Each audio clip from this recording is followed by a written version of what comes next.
Why hello there my fellow Wasteland Wanderers and Vault Dwellers, what's up? It's Robbie with Openworld Games, and this is going to be a huge Fallout 4 news video. I highly recommend you checking out the video guide in the description below to skip ahead to the news you seek. Such news as news on agility. We're going to be going over the brand new special video that was released, plus we're going to catch up with intelligence later on.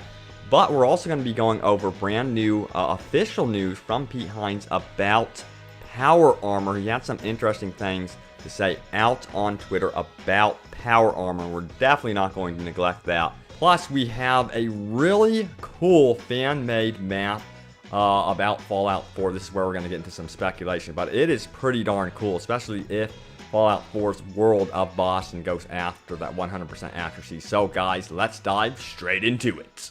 So a lot of you are actually wondering, how, Robbie, will the power armor work in this game? Can you just abandon it? Can it get destroyed? Do you have to really take care of your baby power armor? And this is what fellow Vault Dweller Michael asks. He goes on to say, Pete, what do you do if your power armor gets destroyed in Fallout 4? Do you just leave it, or can you send it home? And Bethesda's very own Pete Hines responds, in general, anything you want to keep is on you to get home. Interesting. Of course, he doesn't refer directly to the power armor. As we can see here, it looks so badass. But we can assume that he was replying to this guy talking about power armor as an item. He was replying to a power armor question.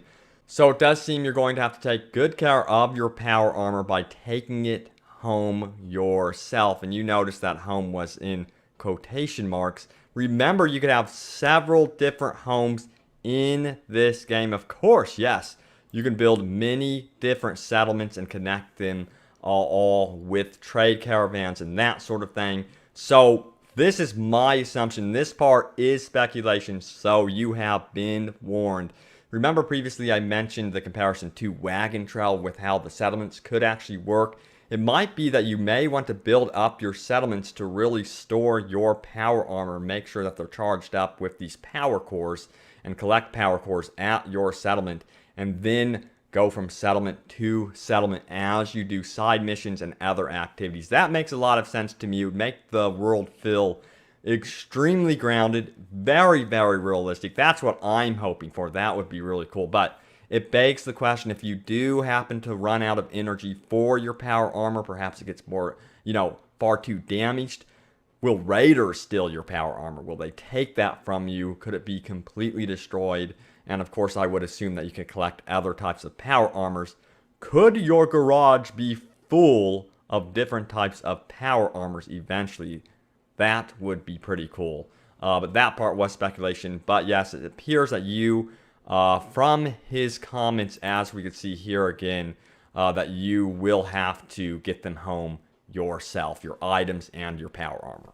But yes, we are taking a look at the agility trailer. If you did miss it, I'm going to include the full trailer in the description below so you could watch it without me talking. These things are so enjoyable, so I highly recommend you checking that out. But what secrets did agility hold? So agility will increase the amount of action points you have during VATS, allowing you to target more enemies during a single engagement of VATS. It will also affect your ability to be sneaky. But Robbie, what is going on right here? What is Vault Boy up to? Well, we go over to vault111.com and we could see something called Avoidance. Now, this is going to be a perk that allows you to take less damage and makes the enemy miss. Now, I don't know if this is going to apply just for VATS or combat overall. I imagine it will apply to both. So if you're the type of player that wants to go into a room and shut out the lights and kill absolutely everyone, agility is going to be for you. As you can see from vault111.com, agility is going to have the ability to upgrade your sneak skill. That is, of course, be more sneaky, have the ability to be unseen as you crouch and enter stealth mode.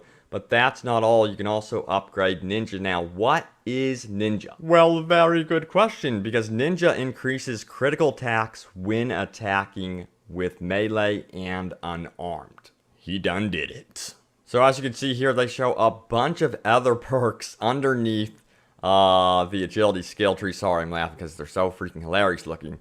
But we're going to go over those right now. So we're going to start out with Mr. Sandman, which is going to be your ability to sneak up on poor fools sleeping in their beds. You will get bonus XP for killing them, for stealth killing them while they sleep. So for those of you that really want to go after the stealth, you can sneak up to someone, shut off the light while they're dreaming their peaceful dream, and just murder them.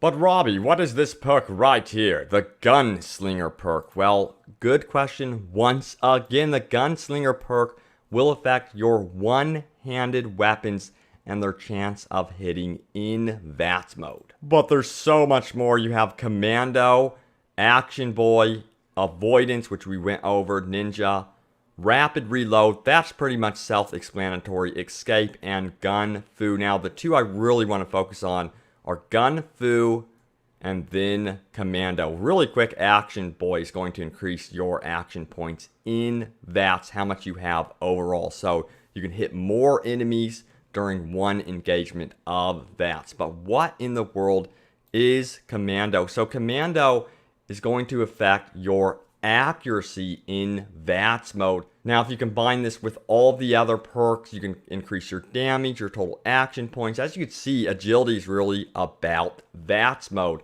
Now, Gun Fu is really a mysterious one. It requires 10 points in agility. There's really no information about how this perk works, but we can speculate. There's the warning, I'm speculating right now. What we could only assume is that it increases the damage you deal to multiple targets in VATS. I imagine this could chain together, so as you kill one target and move on to the next, or do hits on one target and move on to your second target, you're going to do more damage on your second target and keep increasing that damage as you move through your target. So I'm thinking that's how Gun Fu works. You gotta love the Pip-Boy. So that was your look at agility, and now it's time to move on. So yes, let's open up the special pamphlet and take a look at the wonderful special system. More specifically, we're taking a look at intelligence. We're gonna drop on by Vault 111. I highly recommend you guys doing this as well. And we are going to be discovering what all of this could mean in Fallout 4. Now, a lot of this is going to be based on previous Fallout games, Fallout 3, and then, of course, what is going to be seen in the brand new special video showing off intelligence. Here, this is pretty funny. We see someone who is lacking knowledge, and there's going to be playthroughs, I imagine, that are going to be quite fun when you lack this knowledge. I myself am definitely going to be investing in intelligence simply because hacker, gun nut, medic, and that sort of thing are found there, as you can see right here. This is extremely important. You do not want to neglect any of this. Now, a lot of you were wondering, what is Vans? And I did an overview in a previous video about this and a lot more. You can check that out on the Open Worlds Games channel right here on YouTube. But Vans is going to be your vault-assisted navigation system. It's going to act a lot like Skyrim's Clairvoyance. And just expect it to be that. A lot of you, and I don't blame you for this, assume that he's going to be driving a car in Boston just because of the picture of him here on top of the car. No, that is not going to be the case in the game. I think it would probably break the game's atmosphere if they introduced vehicles, so I hope they never do this. And it appears you could actually interact a little bit more with robots in the game, especially Mr. Handy here, who is beating the hell out of Vault Boy. So there's going to be some, I think, funny encounters with him for sure. But yes, Gun Nut and Science are going to be a big perk underneath the intelligence tree. As we could see here, you're going to want to definitely consider investing in that. Gun Nut is going to be huge for crafting weapons modifications. That is very, very important, of course, to really building those badass weapons. And if we drop by the Fallout 4 wiki, you can find out exactly what Science is going to be used for, especially for the mod. It's going to be important for crafting modifications for your weapons, and I imagine also for settlements eventually. Now, What I just said about settlements was speculation, but for the weapon mods, no, that is official, because you can obviously see that it requires a certain amount of science as you look at the menus. But also, science is going to be important for activating laser turrets and stuff like that. So, if you really want to get technical with your playthrough in Fallout 4 and be able to turn technology against the enemies, you're definitely going to want to go after intelligence for sure.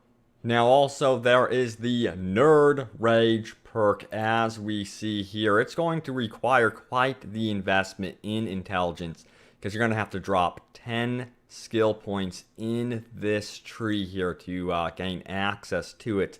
Now, what in the world is this perk for? Well, good question. So Nerd Rage in previous Fallout games gave you a boost to your strength and damage resistance if your health dropped below 10%. So I think getting deep into that intelligence tree will help protect you even if you haven't invested too much in strength. Also, as we can see here, a lot of these perks that are going to be shown very quickly here are going to involve your hacking ability, giving you that second opportunity to get into the terminal if you mess up. Plus that medic skill, as I did say previously, is extremely important.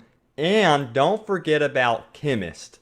You know, you really want to be able to resist certain chemicals within the world, and those that you put into your own body gain those bonuses without the disadvantages. So that is what you're going to be expecting from the chemist perk underneath the intelligence tree. So here are the PC system requirements, also the console storage space and release time for your area. Man, oh man, we are getting so close. It is under a month. Can you feel the excitement? Let me know what type of PC you guys have, if you're even getting it on PC, and what platform you will be getting it on.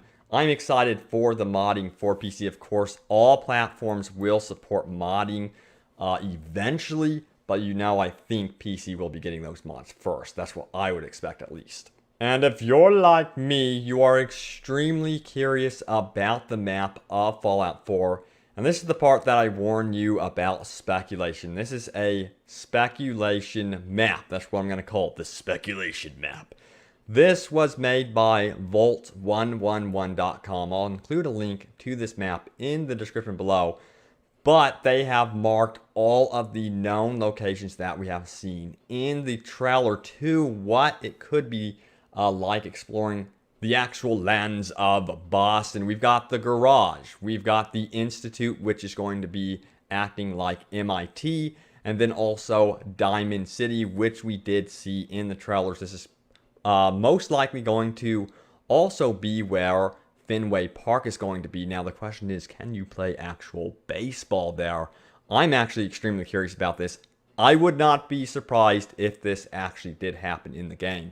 Don't forget about Bunker Hill Monument. We did see that in some of the trailers as well. The USS Constitution, which could actually take flight in the game because it's going to be transformed into an airship. And also Scully Square and other locations. I wouldn't be surprised if the Fallout 4 map ended up very similar to this, simply because Boston is a very complex place. And I always thought to myself, it'd be so cool to see a video game capture those windy roads of Boston to really add some flavor to the video game. So I would imagine Bethesda would want to capture that in their game. So I hope they at least get some of the scaling down and some of the accuracies down with their map in the game. And a fellow Vault Dweller over on Reddit spotted this in the Pip-Boy menu, a Bayonetted triple barrel missile launcher. That is crazy. Can you imagine being so devious and crafting this epic machine of war? I really want to see this. How in the world would that work? Can you actually bayonet someone and then fire it off or something like that? Because the game will apparently have these epic finishers that you can do with your melee combat, and you can also actually use the butt of your rifle as well. There will be an animation for that. So they are going all out with the actual FPS mechanics in this game, which is really cool to hear. Also, because the Doom guys, id Software, will be helping with the game too. And this is a bunch of BS. According to Games Radar and the Nelson survey, whatever that is, Call of Duty Black Ops 3 will take the cake for the most anticipated multi-platform title of this year over Fallout 4. Halo 5 Guardians will lead the Xbox platform. Uncharted the Nathan Drake collection stands as king among PS4 users. And then Yoshi's Woolly World snuggles into Wii U owning hearts. I don't know why they mentioned that because Fallout 4 is not on the Wii U. But I say who cares to these surveys. As long as Fallout 4 is a great game. And we haven't seen... And with all the games going multiplayer online only, it's so refreshing to see Fallout 4 with its story-driven mechanics, focus on the world, the NPCs, the characters, and the humor. As you can see, a teddy bear exploding a dude's face. I mean, you can't get that anywhere else. That's like a new-gen feature for sure. But yeah, let me know what you are excited for the most. Is it Fallout 4, or is it some other game that I'm missing? Okay, so this is my honest opinion about it. I am extremely excited for Fallout 4, for my single-player, lengthy, narrative-driven experience. And then for my multiplayer, you better believe it, it's going to be Star Wars Battlefront. So on November 10th, you will be able to create your crazy wasteland wonder in Fallout 4. I can't wait to see your guys' builds. It's going to be so exciting. So stay tuned here to Open World Games for more Fallout 4 coverage. We're getting so close to the game's release. It looks absolutely beautiful as I watch the footage with you guys. Thank you guys so much for watching, and I will see you soon enough in the Boston Wasteland.